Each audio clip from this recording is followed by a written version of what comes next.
I'll continue to be a bad YouTuber by not, actually setting up my camera and trying to take some time-lapse videos and things like that.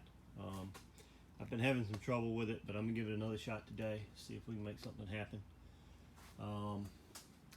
Not a lot of stuff that's really been worth putting on video has been happening anyway. I mean, I was messing around with the heating and cooling system, and I'm dealing with the immobilizer. So that that was just kind of tedious, me sitting in one spot or me going back and forth. There wasn't a whole lot to see there anyway. Maybe today there'll be something worth seeing. I don't know. I might record it and then junk it and not use it. Last weekend I had an adventure. I started not to talk about it.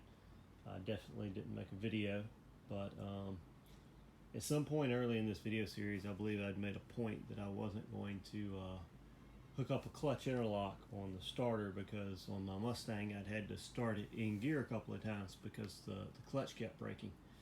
And that car has a physical lever that engages the clutch, and that lever had actually broke at the pivot point a couple of times on me. And so I thought I didn't want a clutch interlock.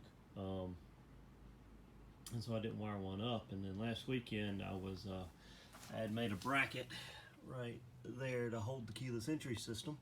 And so I had to pull the keyless entry out and put the bracket up and put it all back together. And I was testing it, and I was outside the car like I am now, and I had reached in here and tried to trigger it into accessory mode so that I could just check that the power circuit was through.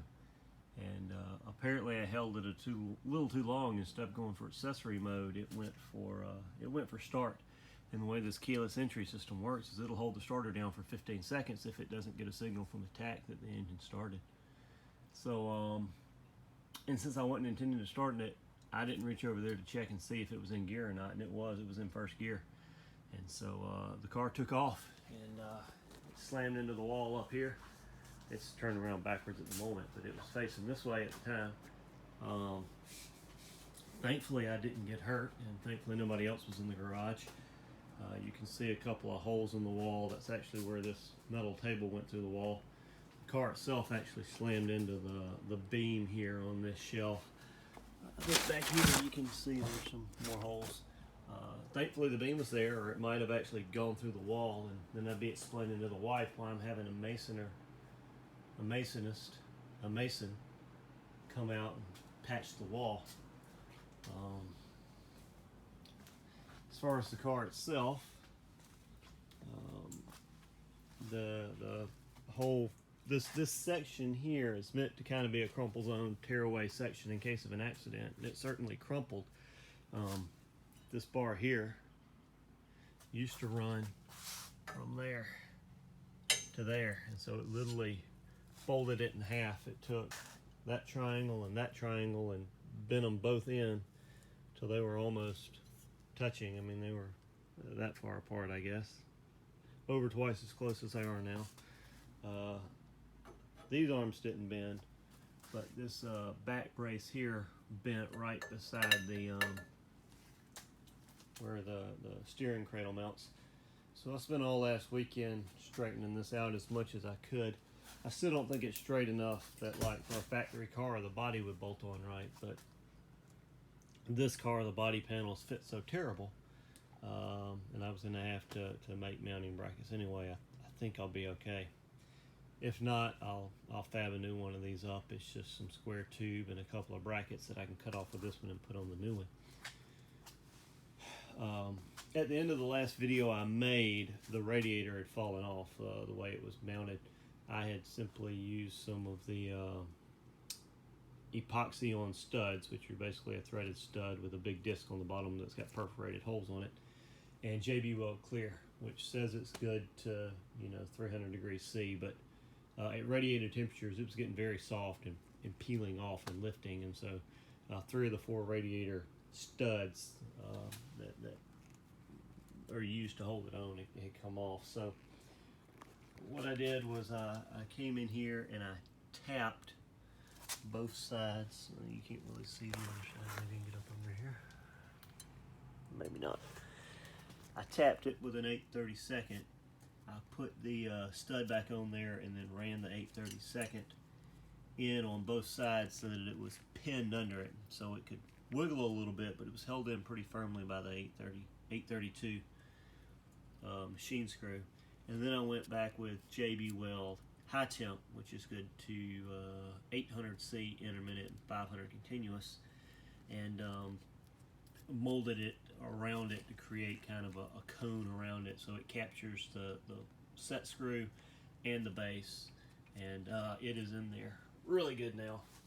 And while I was at it, I flipped the top and bottom mounts. These used to be on the bottom and those silver ones used to be on the top. These are ones I custom made that are longer, and what that did was it got the opening, the thermostat cap off the bar. Before I couldn't turn it without taking this loose and leaning it forward, so got that taken care of. And then I had just zip tied the cooling fan and shroud to the radiator. I mean, that's old school. That's what the first cooling fan I bought for my electric one for my 65 Mustang. It came with special zip ties that were made to zip tie through the radiator. So, but I kept telling myself that even though this wasn't a high-end build, it's a 818. It's not a an SLC or a GTM. I wanted to do high-end things because I'm really building this one for practice so that I can do a high-end build later. So zip ties had to go. That wasn't high-end. So what I did was I made some brackets out of just a piece of 1 inch aluminum angle. So they're riveted to the shroud, and then I tapped and threaded once again this little lip here. And so I made 2 small ones on the bottom, and then on the top I've got a big one that runs all the way across. It's riveted to the shroud as well. And so this is just going to go down in here like this now. There we go. And just screws on real easy to the little lip. Top and bottom, it'll be very, very secure. On the side, I've got a little bit of space here, so I think I'm going to get me a piece of bulb seal to just slide over the lip there. The top and bottom seal real well, they don't need anything. And that'll hold it in place really firm. So I'm going to get that screwed on. I set the ride height at all 4 corners the other day, so I'm at exactly 4.5 inches of ride height on all 4 corners. So looking at things I've got to do before I can get my alignment, I really want to move the radiator return line away, so I'm going to see if I can get that done today. That's this line right here. It is really close to the header right there, so I want to see if I can't move it from here up above this, make a, right now it's making an L, I need it to make a Z basically, to come up above this and get away from the header there, so that the header's not superheating water on its way back to the radiator. And then I've just got more wiring to clean up. I need to de-pin all the wires that I'm not using, and then de-pin some of the ones that I am, so that I can straighten them out and get them nice and neat and get rid of that rat's nest there. I would like to try and take this thing and drive it a couple of miles up to the alignment shop and get an alignment done on it tomorrow. So that's kind of what I'm going to be working towards today. Video made this morning with the camera. Battery was dead, so it's been charging, so maybe this afternoon I'll do something. Quick update, I did get the fan installed. I didn't mention it, but these aluminum brackets were powder coated and then riveted on, and then I spray bombed it because you can't powder coat the rivets, and I wanted them to blend in. So it's powder coated, it shouldn't scratch or chip or anything. So got that in. One thing I don't think I'd mentioned at all on the videos was that I had some lug nuts I couldn't get off. The previous owner had bought the type that are splined, pretty popular, lots of cars have them, and the socket was so thin that it cracked, and I couldn't get them off. I'd ordered 5 different keys from Amazon. I even ordered a master key kit that was like $100 and had 30 keys. None of them would fit. So this morning I just hammered a 16 millimeter socket onto each one, took it off, and then hammered the socket out of the lug nut out of the socket. Got all those swapped over the new lug nuts.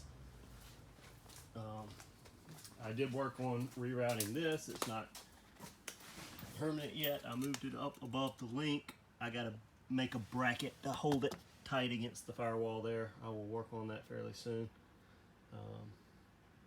And I took it out and got it aligned. So the alignment is done.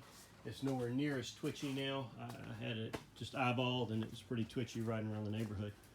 So that's everything that was on my to-do list. So I'm fixing to take that down and start a new to-do list. And I think what it's going to include is cleaning up the wiring back here, finishing the wiring on the AC, which I'm waiting on a harness from Resto Mod Air. They sent me the wrong harness.